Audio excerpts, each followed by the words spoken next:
Welcome friend, সমস্ত সরকারি কর্মী শিক্ষকরা দেখে রাখবেন, পে কমিশন নিয়ে গুরুত্বপূর্ণ আপডেট রয়েছে।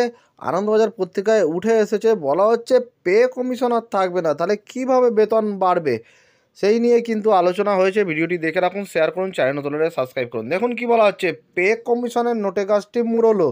এবার দক্ষতার ভিত্তিতে কর্মচারীদের বেতন দেবে মোদী সরকার। আর পে কমিশনের অপেক্ষা নয়, এবার দক্ষতার ওপর ভিত্তি করে বাড়বে বেতন, কিংবা মুদ্রাস্ফীতির সূচকের ওপর নির্ভর করবে বেতনের হ্রাস বৃদ্ধি। সূত্রের খবর, সেই লক্ষ্যেই ধীরে ধীরে এগোচ্ছে নরেন্দ্র মোদী সরকার। যদিও এই ইস্যুতে সরকারিভাবে এখনও কোনো ঘোষণা করেনি কেন্দ্রীয় অর্থমন্ত্রক। গত কয়েক মাস ধরেই অষ্টম বেতন কমিশনের দাবিতে সরব হয়েছে কেন্দ্রীয় সরকারি কর্মচারীরা। এই নিয়ে সংসদে উচ্চকক্ষে রাজ্যসভায় প্রশ্নের মুখে পড়েন কেন্দ্রীয় অর্থ প্রতিমন্ত্রী পঙ্কজ চৌধুরী। জবাবে তিনি বলেন, এখনই বেতন কমিশন তৈরির কোনো পরিকল্পনা করছে না সরকার। এরপরেই কর্মচারীদের দক্ষতা বা মুদ্রাস্ফীতির সূচকের ওপর নির্ভর করে বেতন বৃদ্ধির জল্পনা শুরু হয়ে যায়। সূত্রের খবর, এই ইস্যুতে প্রকাশ্যে না হলেও আড়াল থেকে মুখ খুলেছেন কেন্দ্রীয় সরকারের উচ্চপদস্থ আধিকারিকরা। কীভাবে বেতন কমিশনকে তুলে দিয়ে কর্মচারীদের স্বার্থ রক্ষা করা যায় সেদিকে নজর দেওয়া হচ্ছে বলে জানিয়েছেন তারা। যদিও নতুন পদ্ধতি বেতন কমিশনের আদৌ পরিপূরক হতে পারবে কিনা তা নিয়ে আর্থিক বিশ্লেষকদের মনে যথেষ্ট সন্দেহ রয়েছে। দক্ষতা ভিত্তিক বা মুদ্রাস্ফীতির ওপর নির্ভর করে বেতন বৃদ্ধি সমর্থকদের যুক্তি। শেষ পর্যন্ত এই সরকার এই সিদ্ধান্ত নিলে তা অবশ্যই যুগোপযোগী হবে।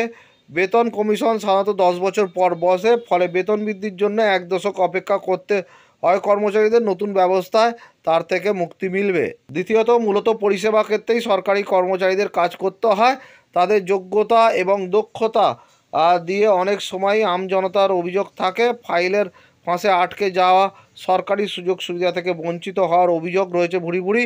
বেতন বৃদ্ধির নতুন ব্যবস্থায় এই সমস্যা সমাধান হবে, কারণ এক্ষেত্রে দক্ষতা প্রমাণের নেশায় সরকারি কর্মচারীরা নিজেদের সেরাটা দেওয়ার চেষ্টা করবেন।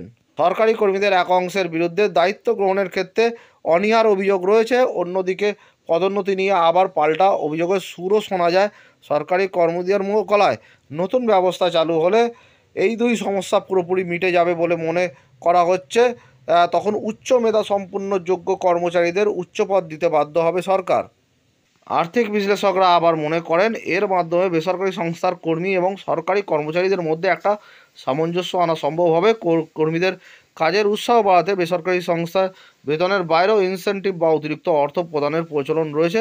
নতুন ব্যবস্থায় কতটা সেই সুযোগই দেওয়ার পরিকল্পনা করছে কেন্দ্র।